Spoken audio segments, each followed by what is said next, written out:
Operation अज़्म इस्तेहकाम पाकिस्तान कंहिंजी फरमाइश ऐं छो? मां आहियां तव्हांजो हैदर मल्हा, तव्हां ॾिसी रहिया आहियो यूट्यूब चैनल मज़ामत। रदुल फसाद ऑपरेशन जे दौरान ही नए ऑपरेशन जो ऐलान मुल्क जी सियासत में तमामु वॾी गहमा गहमी ऐं भौचाल मचाए छॾियो आहे।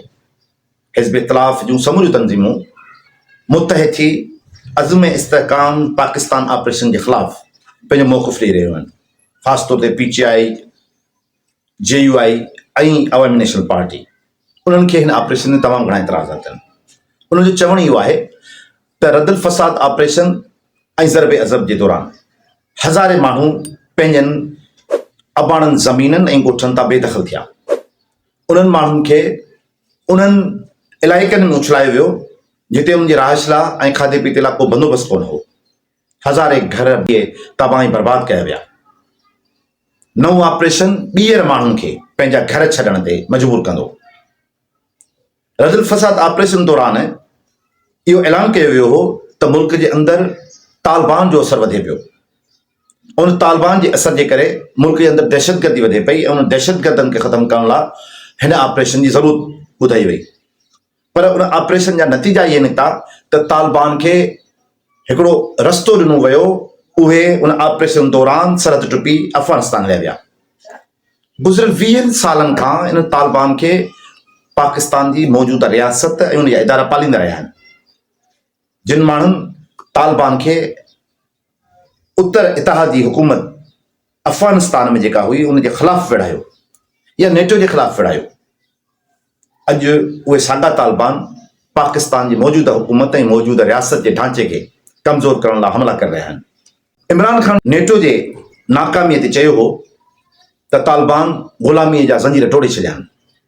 जॾहिं कंहिंखे तव्हां मोरली एतिरो बुलंद करे पेश कयो था त पोइ ज़ाहिर आहे उन्हनि जी जेका तहरीक आहे मज़हबी शिदत पसंदी वारी तहरीक, उन तहरीक खां तव्हां बची न सघंदव। अॼु सूरत हाल इहा आहे। चयो वञे थो त KPK जे मेन एरियाज़ जेके आहिनि उन्हनि ते तालिबान कंट्रोल करे वरितो आहे। चयो इहो बि वञे थो त सवाबी, दीरबाई, तख्तबाई, चित्राल ताईं तालिबान जो तमामु तेज़ी सां असरु वधी वियो आहे ऐं उतां खां उहे हमला करे वरी अफ़गानिस्तान हलिया वञनि था। कुझु इलाइक़ा अहिड़ा बि ॿुधाया वञनि था जिन इलाइक़नि जे अंदरि शाम खां पोइ तालिबान पहुची वञनि था ऐं माण्हू पंहिंजे घरनि ताईं महदूद थी वञनि था।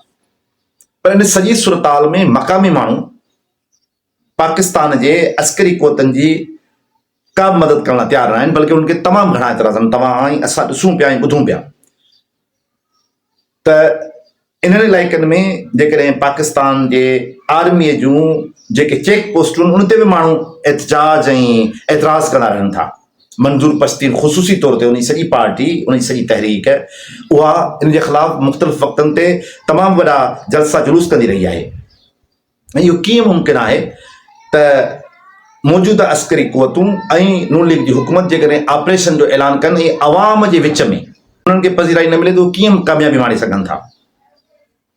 ऐं हीअ जेका फिनामिना आहे, जेका गुरिल्ला जंग आहे, उनजी कैफ़ियत जेका आहे उहा ईअं हूंदी आहे त मच्छी पाणी खां सवाइ जीरी नथी रही सघे। का बि तहरीक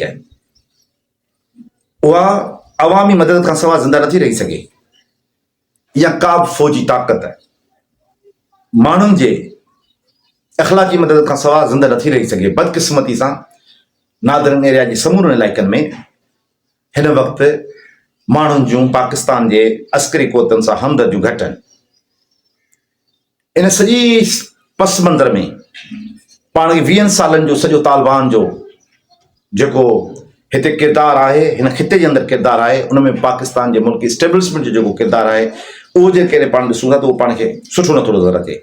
चयो त हींअर इहो बि वञे पियो त सिंध जे कचे जे इलाइक़नि में तालिबान पहुची चुका आहिनि। सभई मदरसा क़ाइमु कया विया आहिनि। मदरसनि जे अंदरि उन्हनि पंहिंजा स्लीपर्स क़ाइमु करे वरिता आहिनि। उन वटि नेटो जा जदीद हथियार आहिनि ऐं उते मुल्क जे रियासत जे इदारनि जी का बि चुरपुर ॾिसणु नथी अचे, बल्कि को सहाफ़ी जेकॾहिं का रिपोर्टिंग करण लाइ वञे थो त उनजी ज़िंदगीअ खे पिणु ख़तरो लाहक थी वञे थो। तसवर कयो जेकॾहिं सिंध जे अंदरि बि तालिबान मौजूदु आहिनि ऐं मुनज़म नमूने सां मौजूदु आहिनि, उन्हनि खे मदरसा प्रोटेक्ट कनि पिया ऐं रियासती इदारा उन्हनि खे पाले वॾो कनि पिया त उहे कंहिंजे लाइ कनि पिया। इंतहाई अलार्म सूरत हाल आहे। उन अलार्म सूरत हाल में अज़्म इस्तिहकाम पाकिस्तान ऑपरेशन जो लॉन्च थियणु ऐं जेकॾहिं उहो फेल थी वञे थो त इहो हिन सॼे ख़िते ऐं हिन सॼे मुल्क जे लाइ इंतहाई नाकारा असरु छॾींदो। ज़रूरत हिन ॻाल्हि जी आहे त मुल्क जी अस्करी कुवतुनि ऐं नून लीग खे गॾिजी हिज़्ब इख़्तिलाफ़ जे पार्टियुनि खे हिकिड़ी तफ़सीली ब्रीफिंग ॾियणु खपे। हिन वक़्त ताईं जेके एतिराज़ आहिनि उहे इहे आहिनि त हिन ऑपरेशन जे ज़रिए हज़ारे माण्हू रॾ प्लान कंदा, बेघर थींदा, रोज़गार जा ज़रिया उन्हनि खां खसिजी वेंदा। जॾहिं त वफ़ाक़ी हुकूमत जो चवणु आहे त ही टारगेटेड ऑपरेशन हूंदो, ख़ुफ़िया इदारनि जे रिपोर्टुनि तहत हिन ऑपरेशन खे लॉन्च कयो वेंदो, पर इन ते शायदि उहे माण्हू जेके एतिराज़ कनि था उहे मुतमिन न थियनि। मुंहिंजो ख़्यालु इहो आहे त इन कैमरा ब्रीफिंग थींदी, हिननि समूरनि माण्हुनि खे राज़ी करण जी कोशिशि कई वेंदी ऐं केतिरा माण्हू राज़ी थी वेंदा। उन जे बावजूदि बि इन जे ऑपरेशन जे ख़िलाफ़ इख़्तिलाफ़ राय मौजूदु हूंदी। माज़ीअ जा 12 ऑपरेशन जंहिं खां वठी हिन वक़्त ताईं जेके थिया आहिनि उन्हनि जा के नतीजा सुठा न आया आहिनि। इन करे मौजूदा अज़्म इस्तिहकाम पाकिस्तान बाबति जेके एतिराज़ आहिनि उन में इज़हार आज़ादी जो ख़ात्मो हिकिड़ो इहो एतिराज़ आहे। ॿियो, माण्हू मिसिंग कया वेंदा, आम माण्हू। टियों इहो एतिराज़ आहे त माण्हुनि खे पंहिंजनि घरनि खां दरबदर कयो वेंदो। इन्हनि टिनी शयुनि खां उन्हनि माण्हुनि खे मुतमिन कयो वञे जिन खे एतिराज़ात आहिनि। उनखां पोइ जेकॾहिं मुल्क जे अंदरि अज़्म इस्तिहकाम पाकिस्तान ऑपरेशन जी शुरूआत कई वेंदी त थी सघे थो त कुझु मुस्बत नतीजा अचनि, पर प्राइम टारगेट मुल्की अस्करियत जे इदारनि जो चाइना जे माण्हुनि खे पाकिस्तान जे अंदरि तोहफ़स ॾियणु आहे। यकीनन उन्हनि जी कोशिशि जारी रहंदी।